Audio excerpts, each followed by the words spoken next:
खट्टा खाने वाली चुड़ैल। रात को अचानक राधिका मौसी को किचन से कुछ गिरने की आवाज आई। उन्होंने बाहर निकल के देखा तो किचन में उन्हें कुछ सफेद साड़ी में दिखा। वो चीख पड़ी, हे भगवान, आलतू जलाल तू आई बला को टाल तू, आलतू जलाल तू आई बला को टाल तू। राधिका मौसी को चीखते सुनकर श्रवण बाहर आता है भागते हुए। अरे माँ, क्या हुआ? क्या देख लिया? दादी माँ आ गई क्या सपने में? अरे बेटा, रसोड़े में देख तो कौन है? श्रवण रसोई में झांक कर देखता है और उसे कोई नहीं दिखता अंदर। अब रसोड़ी में तो कोई नहीं है माँ। कोई सफेद साड़ी में नहीं है क्या? नहीं माँ, कोई भी नहीं है। चिल्लम चिल्ली की आवाज सुनकर काजल भी वहां आ जाती है। अब क्या हो गया माँ जी? अरे बेटा, रसोड़ी में एक चुड़ैल थी सफेद साड़ी में। अरे क्या कर रही थी वो अंदर? अरे बताया नहीं, कल आएगी ना तो पूछ लूंगी। चुड़ैल जी, आपका क्या प्लान है? माँ जी, रात बहुत हो गई है, आपने कोई बुरा सपना देखा होगा, चलिए सो जाइए। राधिका मौसी सोने तो चली जाती है पर उनको रात भर नींद ही नहीं आती। वो कुछ भी उलझुल बातें सोचने लगती है। कहीं चुड़ैल की वजह से तो घर में टेंशन नहीं हो रहा, कहीं उसी की वजह से तो वो दादी नहीं बन पा रही। सुबह जब राधिका मौसी रसोई में छानबीन करती है तो पाती है कि नींबू का अचार गायब है। चुड़ैल नींबू का अचार ले गई, मुझे तो ठीक नहीं लग रहा कुछ। चुड़ैल को भी पता है कि जिंदगी का असली मजा तो खट्टे में ही है। राधिका मौसी झट से श्रवण को फोन कर देती है।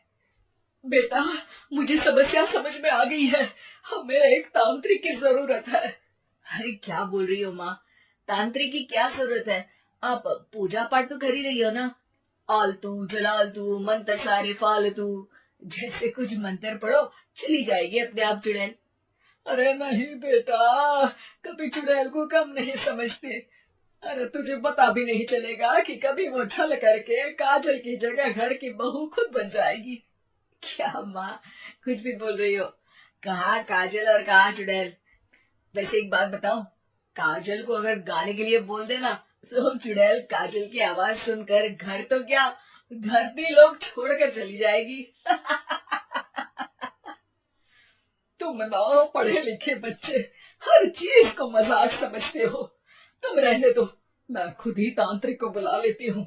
अच्छा सुन, शाम को इमली लेके आना। क्या है कि चटनी खाए बहुत दिन हो गए है ना। नहीं माँ, इमली तांत्रिक से ही मंगवा लो ना, आटा वगैरह भी उसी से पिसवा लेना। देखो मुझे काम करना है। श्रवण रात को कई तरह की सब्जियों के साथ माँ के कहने पे चटनी के लिए इमली भी ले आया था, लेकिन राधिका मौसी के दिमाग में अलग ही फिल्म चल रही थी। उन्हें अब सिर्फ शक ही नहीं यकीन होने लगा था कि शायद चुड़ैल ने श्रवण पर अपना जाल बिछा दिया था, जिस वजह से श्रवण उनकी बात ही नहीं मान रहा था। पर कोई नहीं, आने वाली रात में राधिका मौसी खुद तैयार हो गई चुड़ैल को पकड़ने के लिए। रुद्राक्ष की माला, तुलसी का पत्ता, हनुमान चालीसा सब हाथ के पास ही था, बस चुड़ैल का इंतजार था। और जैसा राधिका मौसी ने सोचा था वैसा ही हुआ। वो चुड़ैल उस रात भी आई, पर वो राधिका मौसी से तेज निकली और राधिका मौसी के उससे पकड़ने के पहले ही वो भाग खड़ी हुई। जरूर बहू पे साया है उस चुड़ैल का, तभी तो श्रवण के कमरे में गई है। और अगली सुबह राधिका मौसी पिछली रात हुए हमले में किन चीजों का नुकसान हुआ उसका हिसाब लगा रही थी। उनके खेमे से एक आम के अचार की शीशी भी गायब हो चुकी थी और वो इमली भी जो कल श्रवण लेकर आया था। राधिका मौसी इस बारे में सोच ही रही थी कि श्रवण जल्दी से रसोड़े में आकर दवाइयों की पोटली ढूंढने लगता है। अरे बेटा, क्या हो गया? अब माँ, वो काजल की तबीयत खराब है, बहुत घबराहट हो रही है उसे। हे भगवान, मैंने पहले ही कहा था कि तांत्रिक को बुला लेते हैं, पर नहीं। अब देखो, उस चुड़ैल ने काजल को अपने वश में करना शुरू भी कर दिया है।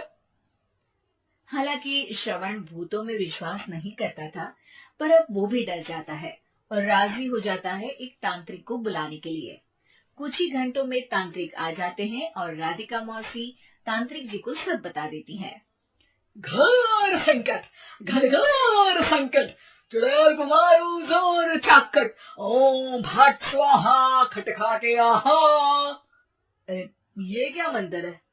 मेरे खुद के ओरिजिनल मंत्र है, कल रात को ही लिखे हैं, अच्छे लगे तो दाद चाहूंगा। एक और मंत्र सुनो, अर्ज किया है, आब्राकडाब्रा, दिल्ली बम्बई आगरा, चंदा मामा सोरले, सुरन मामू जारा। ये मंत्र है? अरे कोई 40 वाली पढ़ो ना।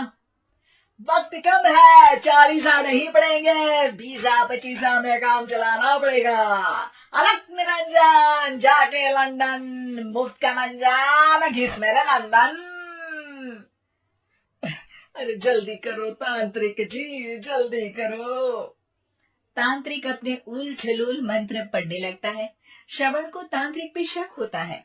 वो अपने एक डॉक्टर दोस्त को कॉल कर देता है ताकि कोई अनहोनी हो तो इमरजेंसी में चीजें मैनेज हो जाए।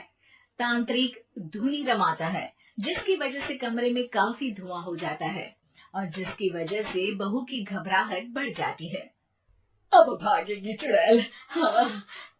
बहू खांसते हुए धुएं से बचने के लिए बाहर चली जाती है। हमें भाग रही है, भाग रही है। पीछे पीछे श्रवण भी जाता है। बहू एक सोफे पर बैठ जाती है। तभी डॉक्टर दोस्त आ जाते हैं और श्रवण को पानी लाने के लिए कहते हैं।